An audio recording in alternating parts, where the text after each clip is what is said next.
We still don't know where Tucker Carlson might show up next or what his thoughts are on Fox News firing him. We do have insight into his feelings on politics in this country and cable news debates. The news and entertainment company fired Carlson last week. He posted a video last night on his Twitter page where he calls cable news debates stupid and irrelevant. The undeniably big topics, the ones that will define our future, get virtually no discussion at all. War, civil liberties, emerging science, demographic change, corporate power, natural resources. When was the last time you heard a legitimate debate about any of those issues? It's been a long time. He didn't say anything about being fired. He did say there aren't many places where Americans can speak honestly, and he will see his fans soon. Fox News executives have not commented since Carlson posted that video.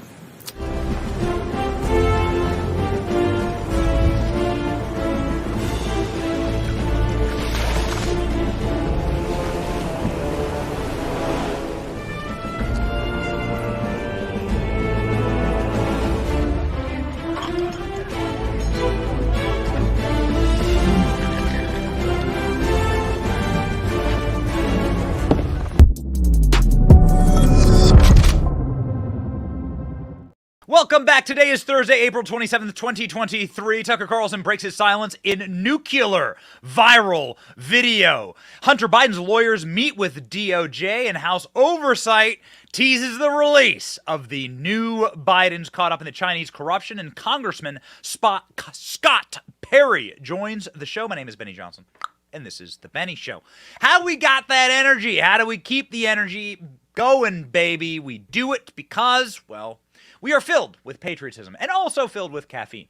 I got up very early this morning, headed right into the studio and inside of my hot cup at 6:45 a.m. We've been recording for like 5 hours. Is Blackout Coffee. Ladies and gentlemen, Blackout Coffee is made right here in the United States of America. Not only that, it's made right here in Florida by patriots, people who love this country, people who love this place so very much and want to see it grow and want to see businesses built here. They also want to give you the power, the caffeine, the energy, well, to defeat the communists. And you're going to need some energy to defeat communists. These people are godless demons that have like deep, dark energy from the pit of hell. So, ladies and gentlemen, I encourage you, please go to blackoutcoffee.com/Benny. Go to blackoutcoffee.com/Benny. Use the coupon code and get 20% off your first order. It'll be the best coffee you ever have. Stay true to your values. Blackoutcoffee.com/Benny. Energy to fight the commies. I like that. I'll put that on a shirt. We need that kind of energy, and Tucker Carlson gave us that kind of energy last night when he shattered the internet into 1,000 pieces, scattered it to the north winds and to the southern badlands. Tucker Carlson dropped a video last night on his Twitter page. It's not lost on us how incredibly dope it is that Tucker Carlson dropped this on twitter.com. And this thing has gone thermonuclear. This after Fox News shattered the bedrock of cable news industry by, inexplicably committing murder-suicide on Monday. But it's murder-suicide against themselves and their own brand, I guess. They thought they'd get rid of Tucker, and what they ended up doing is getting rid of literally all of their ratings. You didn't know that Fox News was one man, did you? Tucker Carlson's video was perfect. It had continuity. He was filming inside of his own studio at his house. He lives in Florida, in a rural community in Florida. He had a studio built in his house. The reason for that is because in Washington, D.C., a mob of Antifa and BLM sociopaths murderously went to his home in Georgetown, kicked in his door, wrote graffiti on his driveway, and bashed in his car windows, tried to attack his wife. She had to lock herself in a safe room. You never hear that story, do you, about Tucker? Did anybody ever apologize to Tucker? Was anyone ever arrested for doing this? So Tucker Carlson said, I'm out, and got out of D.C. Said, this is never happening to me and my family again. I feel that. That's exactly what I said with my family in a semi-similar situation where my family was threatened and attacked in Washington, D.C. Anyway, Tucker Carlson came down here and now does his show from a home studio. And so he released a video last night that had really beautiful continuity. It's from the same studio that he recorded his Fox show in. And he told his audience he would see them soon. He decried the liars that won't allow real conversations. And he says, luckily, we can still have these conversations, giving people a lot of hope. Watch. Suddenly, the United States looks very much like a one-party state. That's a depressing realization, but it's not permanent. Our current orthodoxies won't last. They're brain dead. Nobody actually believes them. Hardly anyone's life is improved by them. This moment is too inherently ridiculous to continue, and so it won't. The people in charge know this. That's why they're hysterical and aggressive. They're afraid. They've given up persuasion. They're resorting to force. But it won't work. When honest people say what's true, calmly and without embarrassment, they become powerful. At the same time, the liars who've been trying to silence them shrink, and they become weaker. That's the iron law of the universe. True things prevail. Where can you still find Americans saying true things? There aren't many places left, but there are some, and that's enough. As long as you can hear the words, there is hope. See you soon. Ooh, see you soon. And every one of Tucker's 4 or 5 million viewers per night and the tens of millions who follow him on social media got a little tingle in their spine. And Elon Musk got a little tingle in his pinky finger because he was seeing the numbers on Twitter go BANANAS. This is, I believe, a live look at that video right now on twitter.com. Is that right, Rolls-Royce? This is a live look at the twitter.com video, refreshed by the great Rolls-Royce. You can see there 51 million views. We have crossed the 50 million. Look at the number right there below the tweet, 50 million viewpoint, and also Tucker Carlson releasing this at 8:01. That is exactly the time that Tucker Carlson's show goes live. What a beauty. 700,000 likes, 159,000 retweets. Again, this thing is thermonuclear. 51 million views, by the way, for somebody who would regularly pull down around 3 million viewers a night. Well, that's like a 20x. That's like 20x viewers on Tucker Carlson's first little tweet back. So what does that show you? It shows you that Tucker Carlson is headed for very big things. It shows you that Tucker Carlson, he's just getting started, baby. And more importantly, the younger viewers that Tucker Carlson drew into Fox News, they're going to follow him because they're far more likely to turn on a screen like you're watching me right now. You're watching me right now on a social media platform. This is how young people, and I would argue most people, choose to consume their news, choose to consume the data and information inside of their lives. This is the medium. This is the audience. These are the platforms. And this is where Tucker Carlson should be, frankly. Not trapped inside of a box that's ancient from like the dinosaur days. So good job, Tucker Carlson. The first tweet back, and he's just absolutely slaughtered. 51 million views. Look at that. So what about Fox's ratings? Speaking of being slaughtered, Fox News' ratings. Let's do a comparison contrast here, okay? So let's do a comparison contrast for a random week. I'm going to jump around here, Royce, to this article right here from Mediaite. This is March 20th, a month ago, okay? So this is from 1 month ago. Now, we looked, my team looked, my producers looked, and I was like, I want to find a date that's like a month ago that didn't have anything big going on. Joe Biden didn't fall down any stairs. There wasn't any wars started. Tucker Carlson wasn't dropping any big exposés. And this was like the date. This is exactly 1 month ago. So here's Tucker Carlson's ratings. We'll scroll down, and I'll show you what the ratings look like for Fox News. And I'm going to show you why Fox News may have literally committed, again, murder-suicide. Not of Tucker, though, of their own brand. So here we go. This is what's called primetime right there. So this is primetime. You have Jesse Waters, you have Tucker Carlson, Hannity, and Ingram.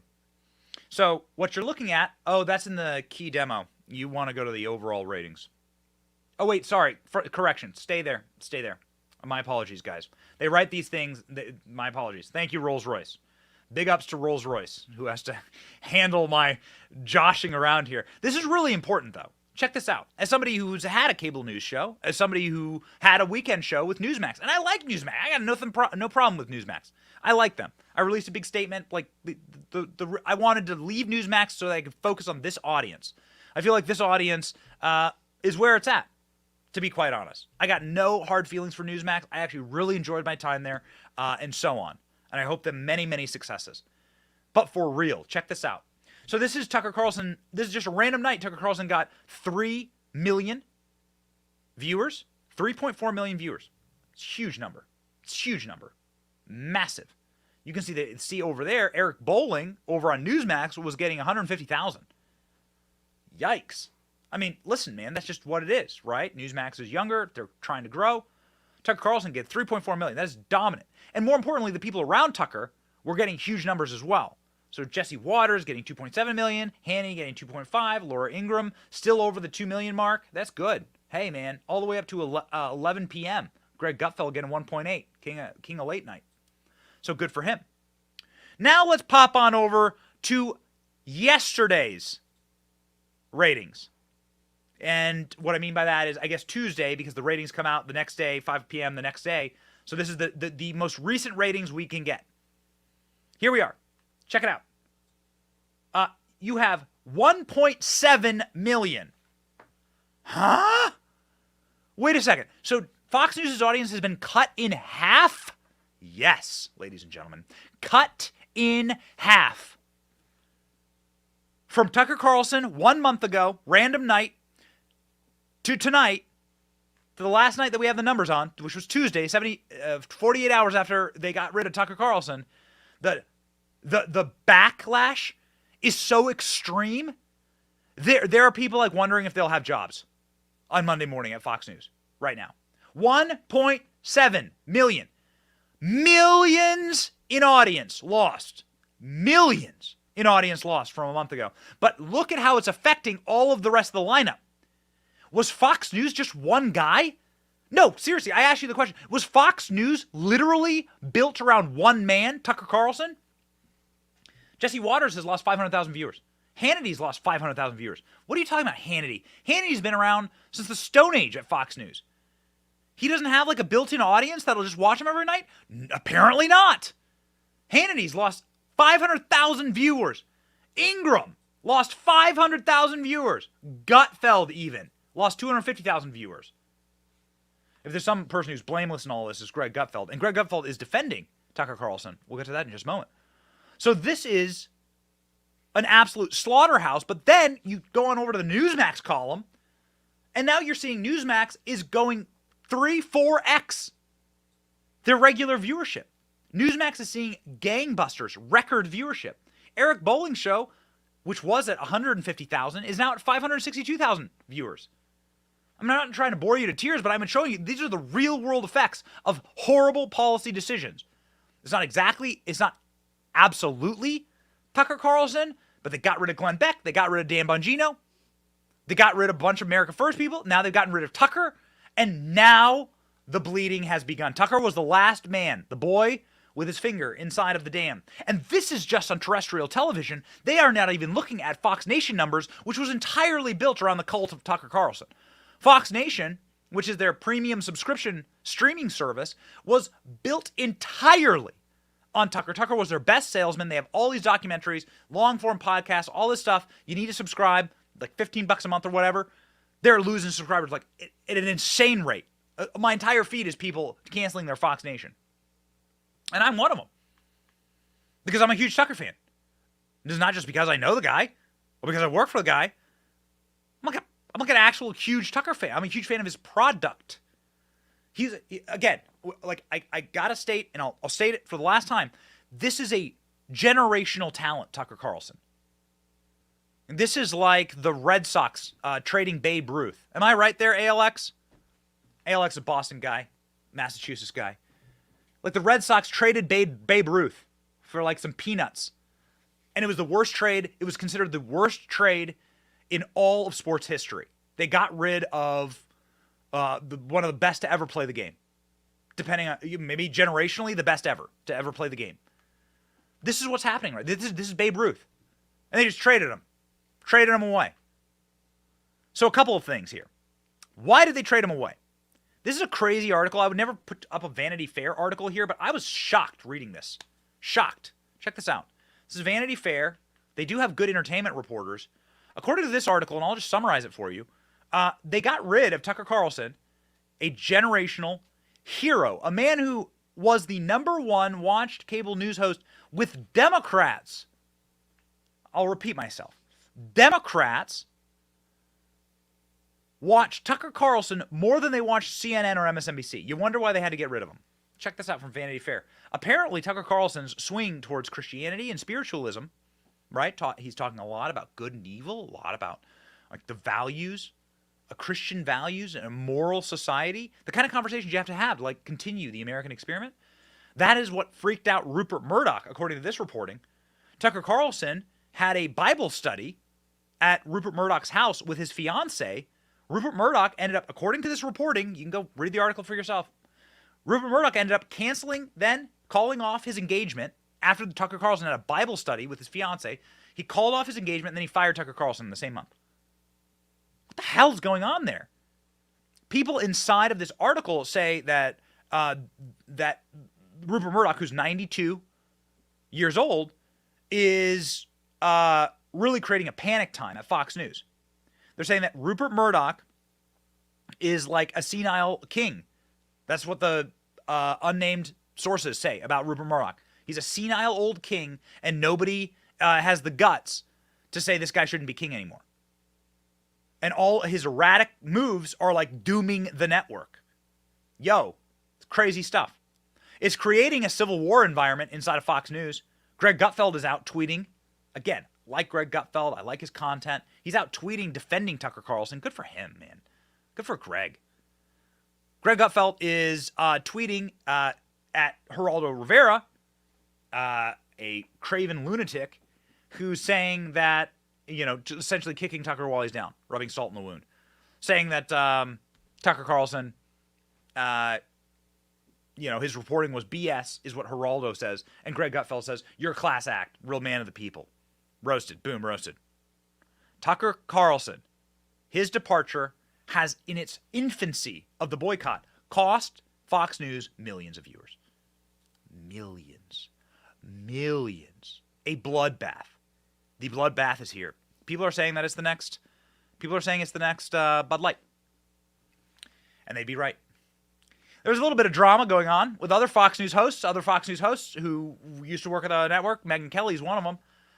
She had Keith Olbermann clap back at her, being like, you were fired from Fox, to which Megyn Kelly puts Keith Olbermann in a body bag. I just love this clip a lot. Please enjoy. Even Keith Olbermann was saying similar things, comparing Tucker to a Nazi.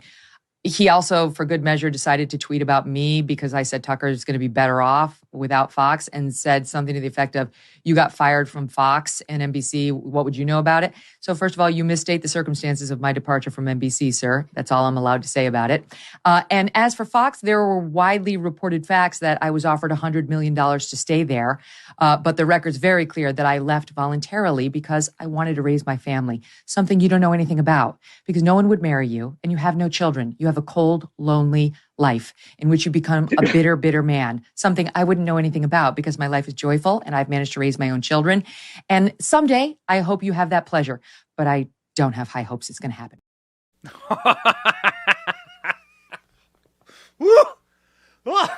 Okay. My God. That went from like a 2 to an 11. Yo, Megyn Kelly comes correct. I mean, some people will never forgive Megyn Kelly for like the Trump debate, right? The first Trump debate and whatever, and that caused some friction and what have you. Whatever, man. I call balls and strikes around here. That's a savage clip. Somebody find a 6-foot-tall body bag for Keith Olbermann. You don't have any kids. No one loves you, and you're gonna die alone, a miserable old man. Keith Olbermann is 64. We checked. Yikes.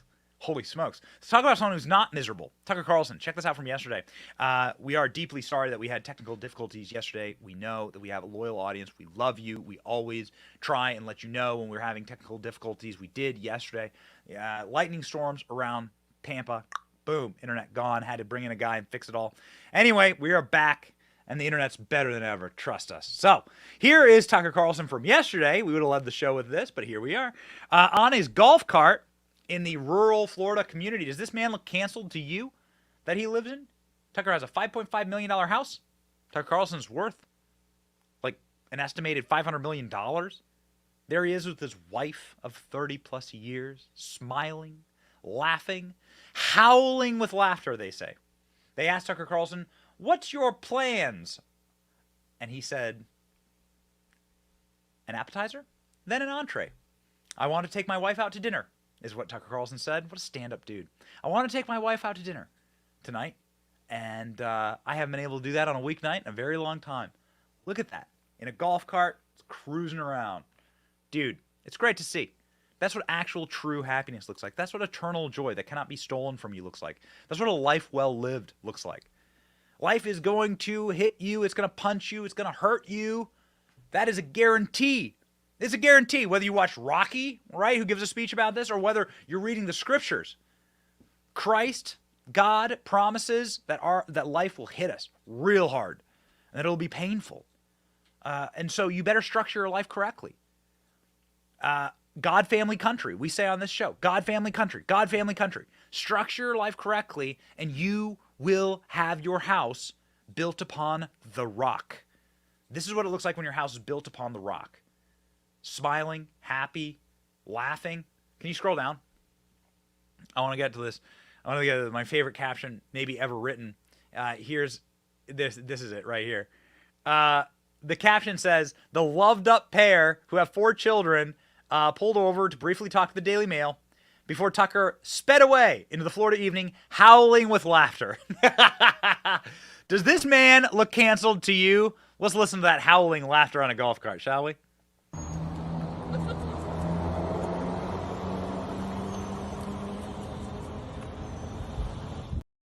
All right, baby. So it's going to be happy trails for Tucker. Most beautiful shot in all this, them driving on the golf cart. Can you scroll down? This is my favorite. This is a couple goals here. You want to know what happiness looks like? Keep going. It's just too good. It's too good to... There it is. Right there. Boom. That's a couple goals. There you go. Them's goals, baby. That's your goals. Right there.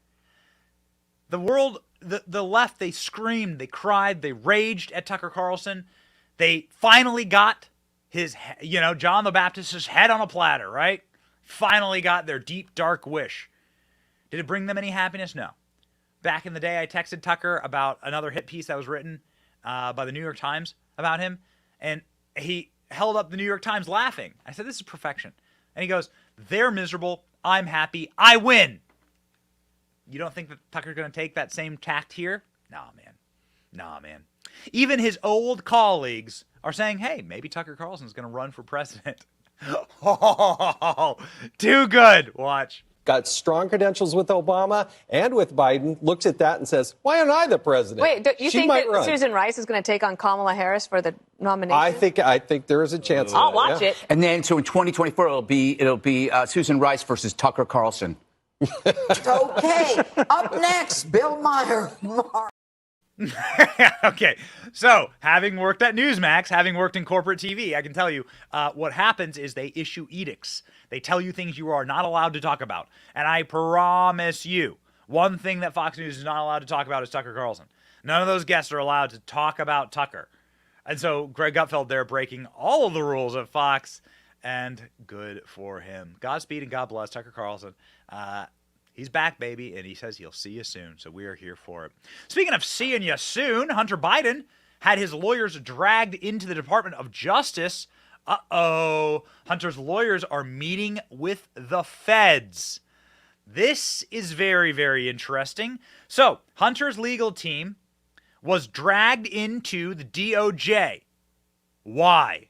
They met with federal prosecutors on Wednesday, yesterday, as authorities weighed charging the first son following long-running probe about his finances. The Biden legal team, reading to you from the New York Post here, was spotted entering the Department of Justice headquarters by CNN, as Hunter reportedly facing federal charges ranging from felony tax evasion to failing misdemeanors on his taxes to felony count about lying about his drug usage on a federal gun purchasing form. Delaware U.S. Attorney David Weiss will ultimately determine whether or not to file charges against Hunter.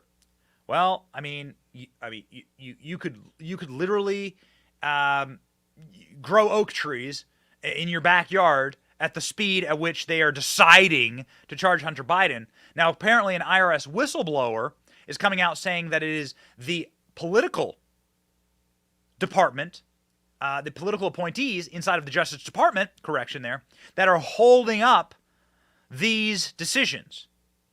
So very curious here. Here's CNN on the news of Hunter's lawyers heading out of the DOJ. They don't look too happy. There has not been a public development in this criminal investigation into the president's son in nearly a year.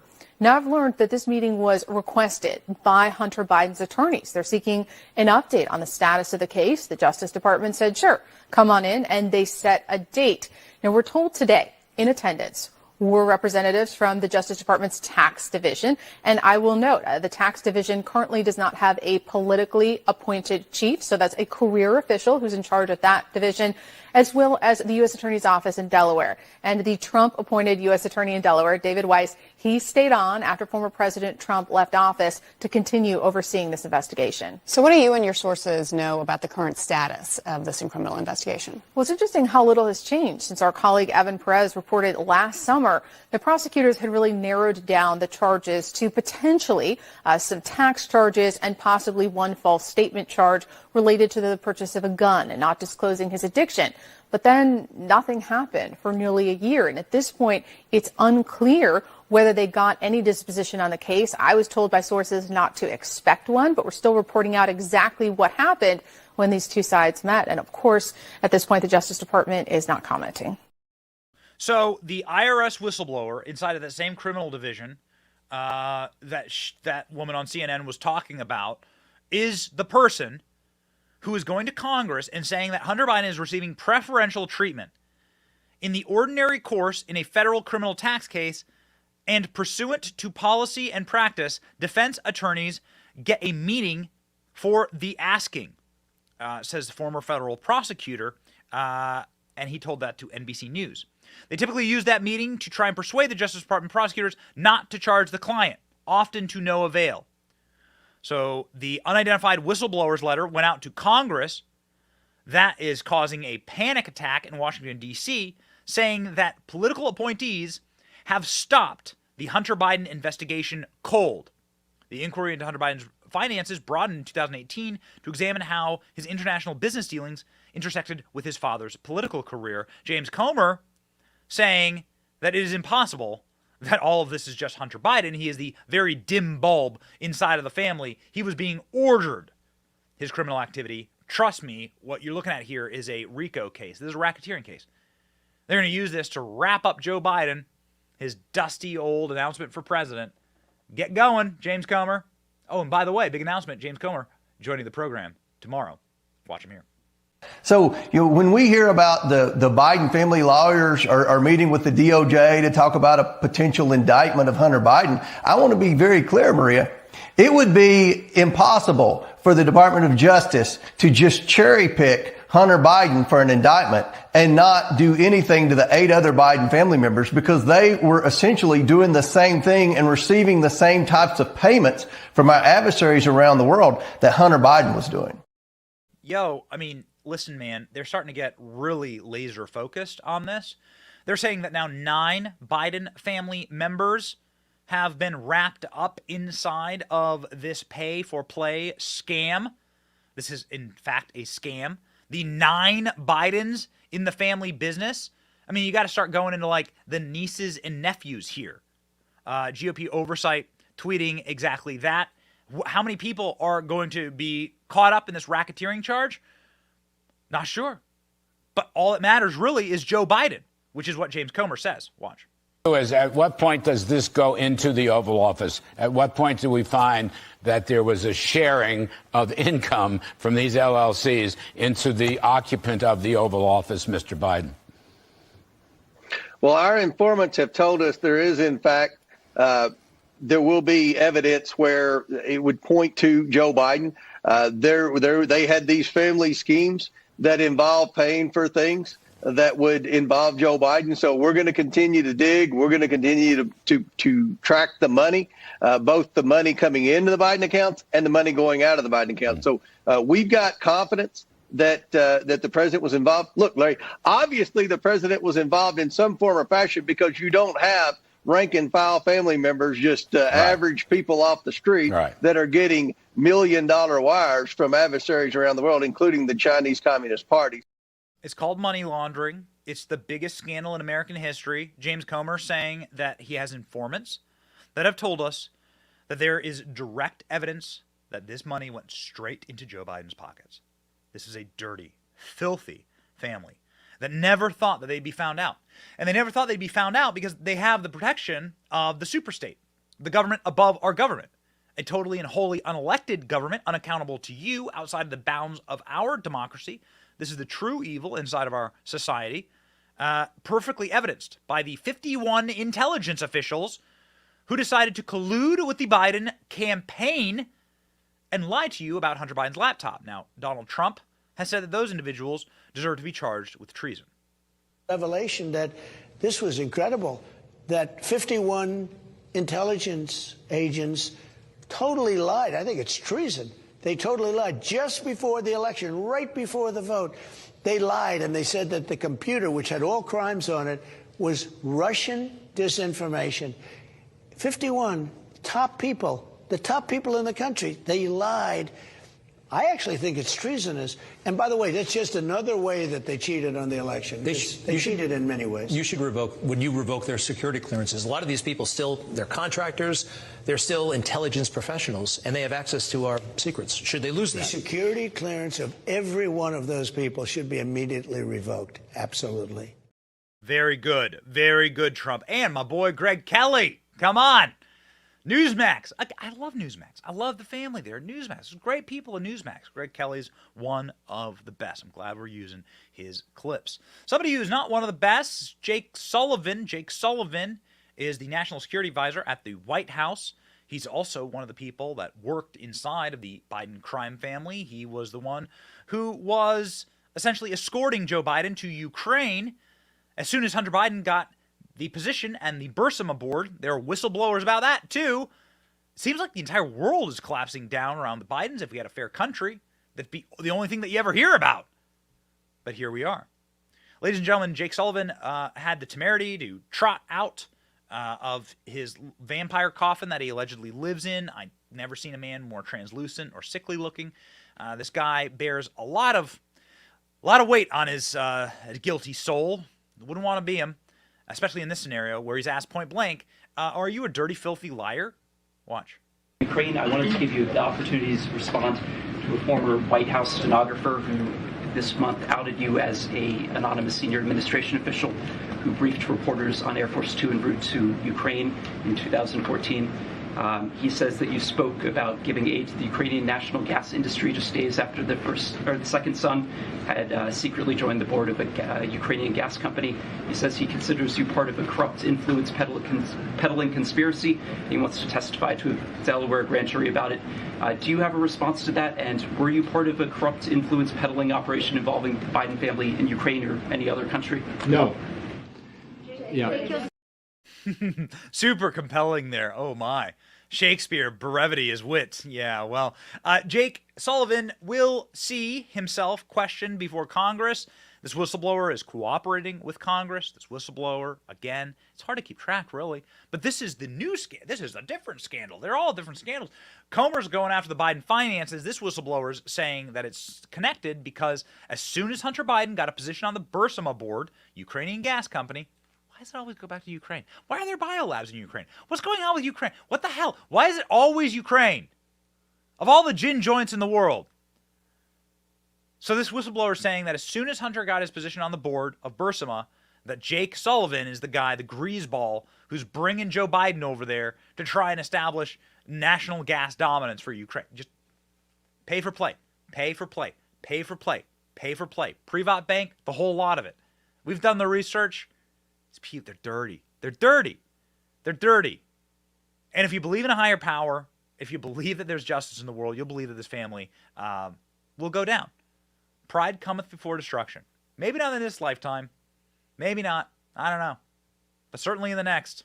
So James Comer was essentially asked about this. James Comer, of course, has more whistleblowers than he knows what to do with right now. Gotta line them up and give them like a sticky note label to try and keep them all in order. There's so many people coming out of the woodwork. being whistleblowers on the Bidens. James Comer saying, and again, man, busiest man in Congress, James Comer, will be joining our program tomorrow. Do not miss it. We will ask him all of these questions. Saying Jake Sullivan is a liar, a dirty liar who's going to see congressional inquiry. You mentioned this is not just a Hunter Biden investigation. This is a Joe Biden investigation, and that will come through in your work. But when you hear that, and based upon what you've researched so far, how much trouble is Jake Sullivan in? Well, Jake Sullivan's in a lot of trouble. I would make the argument that Anthony Blinken's in a lot of trouble. Let's see, just look what's happened in the last few days. We've had 2 whistleblowers come forward, not just the stenographer, but also the IRS agent. I believe there are going to be more whistleblowers come forward very shortly. I mentioned whistleblowers 2 weeks ago, and my counterpart on the Oversight Committee, Democrat Jamie Raskins, made the statement that there were no whistleblowers. Now he's gone silent because 2 have come forward. I believe there will be more that come forward. This just adds to the legitimacy and the urgency of our investigation. We have a national security crisis at our hands. And look, the information that I've seen, Nancy Mace has talked about it, Byron Donalds has talked about it. We've seen these bank records. We've seen the bank statement. It's very concerning.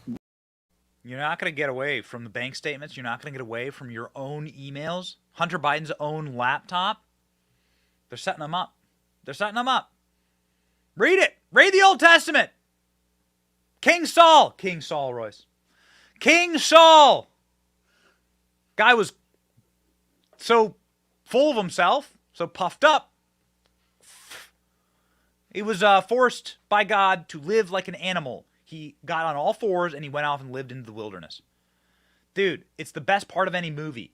When the king, the evil, corrupted king, collapses. It's the best part of any movie.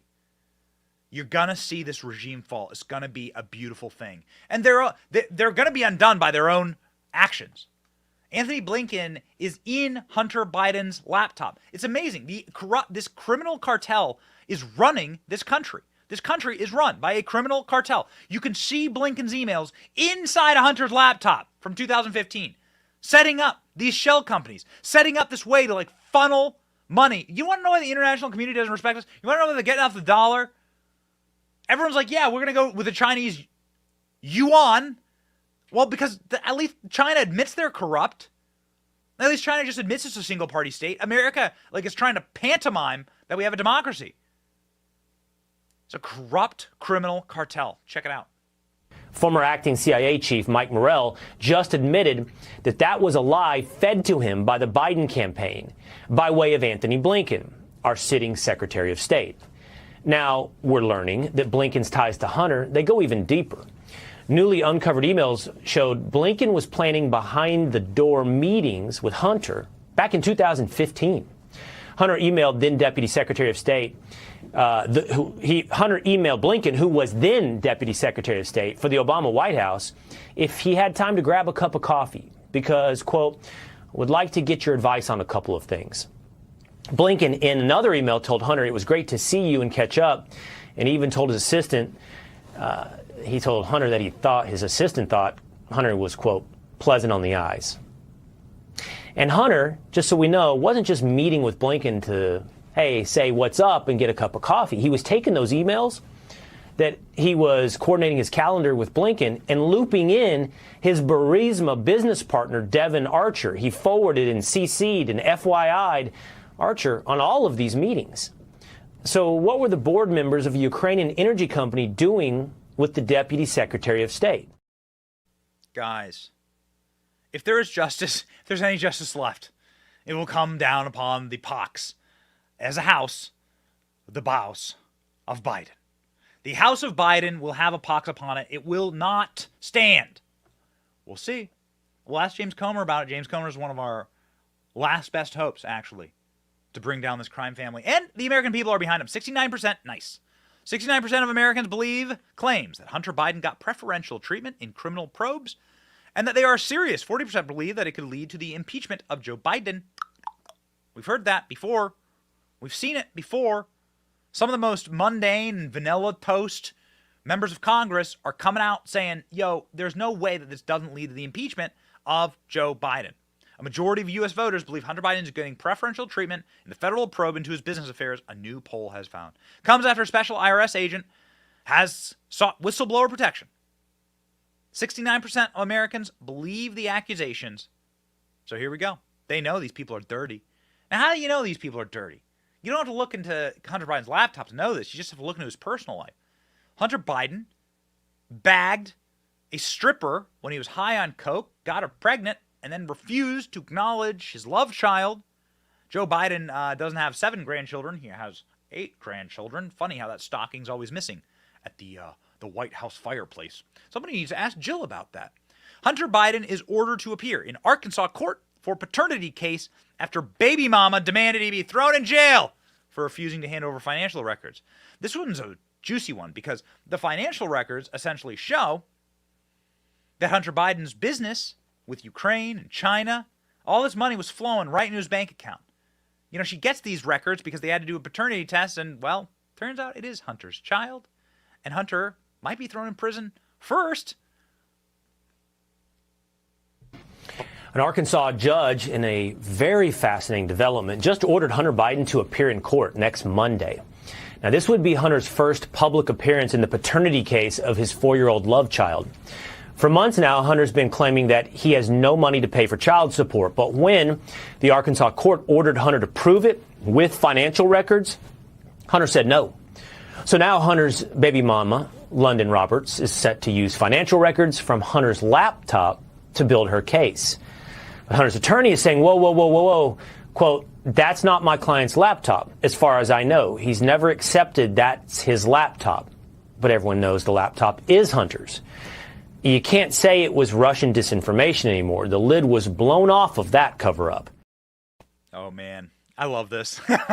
Okay, so Arkansas is a MAGA state. Arkansas is a red state. Arkansas is where my girl, Sarah Sanders, is governor. And now this judge in Arkansas, I don't know who appointed this judge, but this judge in Arkansas is getting the hammer.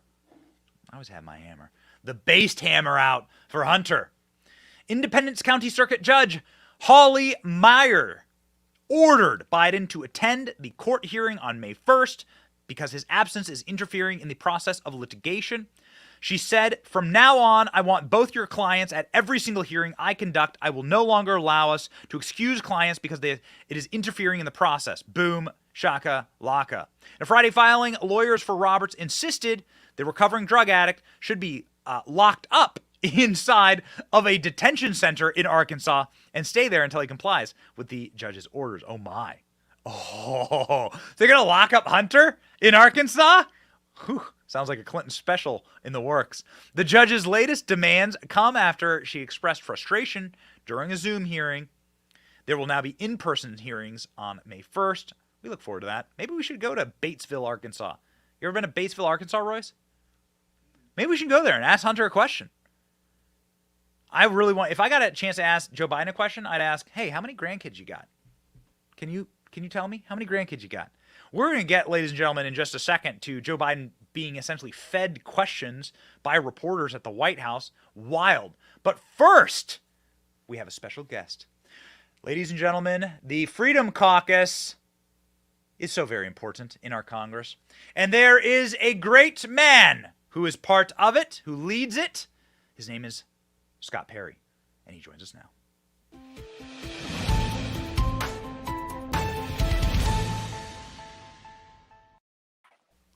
Congressman, thank you so much for being on the program. Now, we're going to get to Joe Biden being fed questions by the press. I gotta start first. Have I fed you any questions?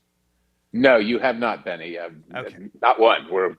It's coming live. Whatever you give me, I'm taking it as it comes. Got it. Okay, so my staff has not been like, no, Benny will ask this, and this, and then you no just clue wobble, what's coming. You no waddle clue. on. Okay, got it. Okay. You wobble off into the sunset to watch Matlock.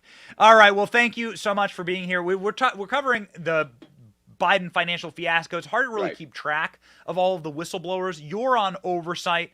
So this is going to be something that clearly and keenly you're going to be focused on. Can you give us an update as to what is happening now with these Biden whistleblowers and where the committees are going? Well, I will tell you, we are starting to put the pieces together. As you know, last week we went to Treasury and went through 3 big binders of suspicious activity reports, bank activity by the Bidens. You saw Chairman Comer come out and say, oh, was it just a couple Bidens? It's a whole bunch of Bidens, and we haven't even gotten to the bottom of it yet. And so we're trying to connect the dots. And one of the things that's now leading to is, of course, these are suspicious activity reports that the banks have to send to the Treasury. But what they don't often show is what accounts they're coming, what accounts the money's coming from, or what accounts the money's going to. We know some of the individuals, but there's a whole lot more. So we don't know who, in some cases or in many cases, what country, what company, what individual is sending money to the Bidens. We see a little bit of the disbursements, but we also don't know what they're spending it on. And for sure, what we have no idea about is why companies, countries, or individuals, especially foreigners, are paying the Bidens. What service is Hunter Biden or any of these enterprise providing? Now, we have whistleblowers coming out, FBI, and from the IRS, who are upset with this, what looks to me like obstruction of justice. That's what it looks like to me.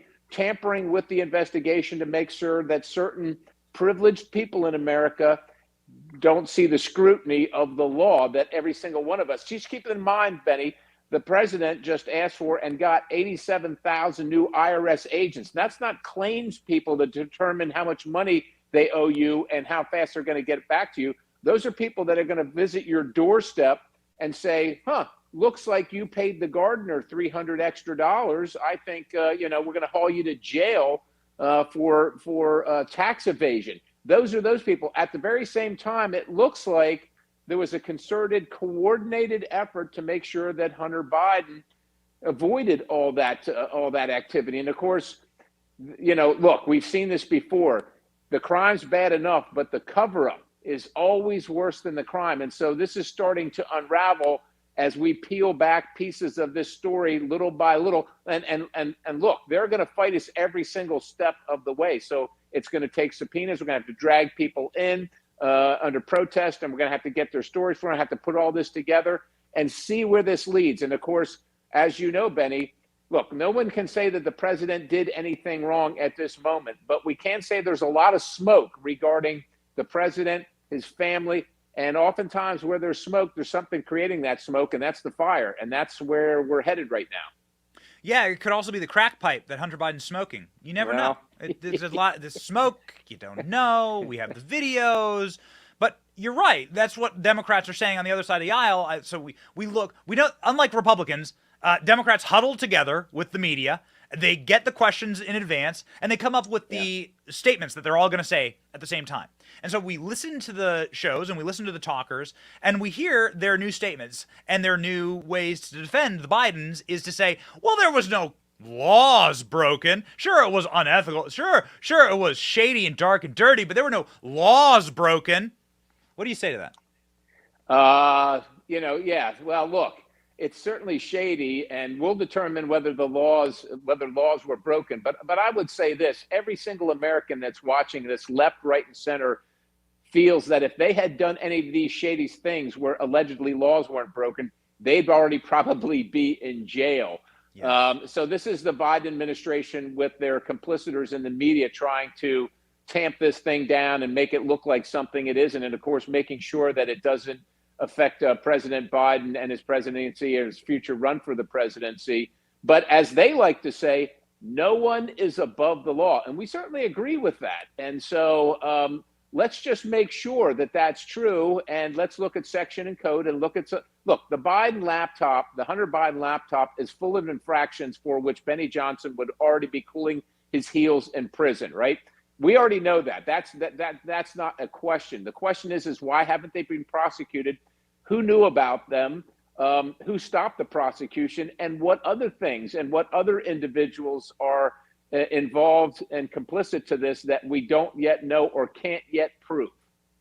Congressman, I wouldn't be breaking rocks in a prison yard. I would have been Epsteined by now. I mean, they get me behind bars, and ain't no telling. You got a copy of the Constitution behind you. You got copies of our founding documents. You're a Second Amendment guy. Yeah. You're a gun lover. You're from Pennsylvania. It's a Second Amendment state. You got a lot of people love guns. And Hunter We Biden, love to defend ourselves, and we love the Constitution, but we also follow the law. So if we're going to buy a firearm that has to be registered like a pistol, we don't lie on the application because we know, A, it's the wrong thing to do, and B, it's a federal crime for which you can be prosecuted and put in jail. You got one of your colleagues who's asking the ATF, this was yesterday, what's the penalty for lying on your federal NICS form? And he says 15 years. So why isn't Hunter Biden in prison? I suppose I should ask that question of you. Well, look, we are the legislative branch, right? So unlike the Democrats, when Republicans are in charge, we just assume everybody's guilt, number one. Number two, we try not to exceed our constitutional mandate by also become judge, jury, and executioner. Unfortunately, in our system, we're relying on the competence and the integrity of those in the executive branch to execute, the laws. And so there's been no prosecution, and apparently there's nothing on the judicial side either. These people are working in concert with one another to protect, their interest, and their interest apparently is Hunter Biden and President Biden, their family, and that presidency. That's what's happening right now.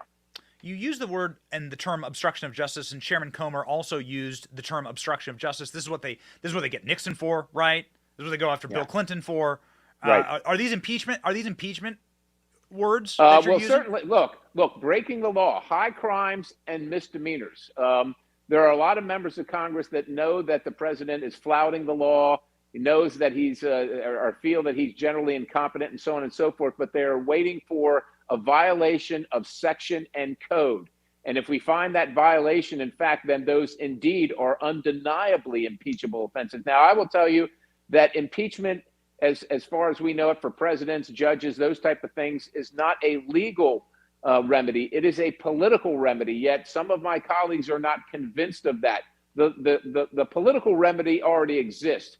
We need to convince some of our colleagues that the legal remedy exists, if indeed it does. And right now, it looks like that's where we're headed. So you're saying the political remedy, you're saying that there would be support for an impeachment vote? Well, if he's broken the law, absolutely. I don't know. Clearly, section and code, right? To me, flouting the law, not failing to faithfully execute the law, is an impeachable offense. And I would just submit to you that President Biden's inaction, and flouting of the law on our southern border is an impeachable offense. Unfortunately, there's not enough of my colleagues that are convinced of that.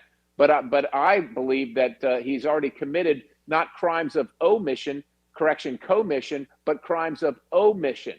Just have to convince enough colleagues that the destruction of America by millions upon millions of people coming here illegally, by the drugs that are coming, the cartel activity, the concomitant crime that goes with it, is a reason for a vote of no confidence, which is essentially impeachment of the president of the United States and others, including Secretary Mayorkas and many federal judges. Yeah, I mean, we're here for it. Everyone came on our show and promised us an impeachment of, at the very least, Secretary Mayorkas, who I mean, that's indefensible. So final question for you. You're on oversight. You're chair of the Freedom Caucus. What's next? You've gone into the Treasury. I assume you talked about it. You went into the Treasury and looked at the documents yourself? Yes. So can you fill us in? Give us a preview of coming attractions. What's next? So I think previews of coming attractions are going to be some depositions of some whistleblowers. Then there's going to be a little more fact-finding. And then there will either be referral of charges or demand to see who stopped the investigation and the prosecution of obvious and admitted crimes. And then, of course, the scope of the investigation and the scope of the lying, the perfidy, and the malfeasance then increases to include federal agencies and individuals working for federal agencies, which then, because we're the legislature and we can't change them, right? They serve at the pleasure of the president. But what we can do is make sure they don't have any money. And what all that will do will make the case to have their funding drastically reduced just as we come into the time of appropriations. That's really what the Congress has, the power that the Congress has, and the only power it has is to dry up the funds and the resources of these rogue agencies that are flouting the law in defense of their friends and overusing the law as a weapon against and persecuting their political enemies. All we can do is make sure they don't have the resources to do either one and refer charges and hope that the judiciary will follow the referral and prosecute appropriately. Congressman, I got to tell you, as somebody who has really been excited about this Bud Light boycott, I can tell you drying up funding is a very powerful tool. Indeed. You dry up funding, okay, they start to really scream, and they're like, oh, we'll give you anything. Yes, indeed. But we have to have the courage to do it, Benny, not just the courage to say it, the courage to do it, and not just in a cursory way, in a meaningful way. There's not one person I know of, literally left, right, or center, that says the answer to our problems in the United States of America is more IRS agents. It's more weaponized FBI and Department of Justice and intelligence agencies censoring our speech, breaking down our doors, and persecuting us for our political beliefs. And we should not be funding these folks that use these awesome powers of the federal government to prevail on American citizens and make us fear our government. It's supposed to be the other way around. That's right. That's exactly right. That's why that Second Amendment is hanging right there behind you. Congressman, always an honor. Thank you so much for being on the program. Godspeed. God bless you, sir. Thank you.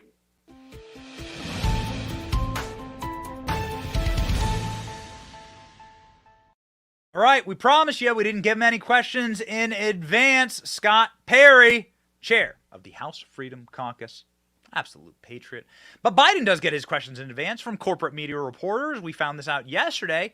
Joe Biden was photographed holding a note card. That note card contained the question he was about to be asked by a reporter from the Los Angeles Times. We can show you a photo of the note card right here. You can see the note card and the face of the reporter for the Los Angeles Times. And question number 1, reporter Q&A. That's Joe Biden's old diseased hands there. Courtney Submariner, Courtney Submariner, whatever. From the Los Angeles Times. Foreign policy, semiconductor manufacturing. How are you squaring your domestic priorities? They even have the question written down. Oh my God. And they followed the script. Look, watch. Jackie, today the president took a few questions. Now we're going to take some questions. The first question is from Courtney of the Los Angeles Times. Thank you, Mr. President. Okay, so there you go, Courtney. Joe Biden did not make a mistake trying to pronounce her last name. We do have, I think we played a short clip of it, the coverage of this moment from a Fox News White House correspondent. Jackie, today the president took a few questions. And listen, we always know now that this president has a list of who he's going to call on and maybe the order. But today it seemed like he had a heads up on what the question would be. Questions. That's right. A photographer in the White House press corps got a picture of the president's placard. Just take a look here. In his hand, the name, outlet, and question from that LA Times reporter, which reads, how are you squaring your domestic priorities like reshoring semiconductors manufacturing with alliance-based foreign policy? She was only one of 2 American reporters who were formally called on today. Mm-hmm. You ever realize that you live inside of a clown world run by people with dementia? It's like a criminal cartel. And these people maybe have been running things your entire life. And maybe we don't have control at all of this country anymore. You ever thought about that? Taxation without representation? If Joe Biden can't handle a single question from a Los Angeles Times reporter, I mean, how much else is rigged inside of our system, inside of our society? Joe Biden getting questions ahead of time, having a giant flashcard with the reporter's face on it. And this guy's going to run again. He announced on Tuesday he's going to run again. Nobody cared. The lamest ass video. We played it for you. This is not the first time that Joe Biden's had note cards. We did a pretty viral Twitter thread on this, but you can see Joe Biden having all these note cards. One time, the note cards were so funny. You go into the room.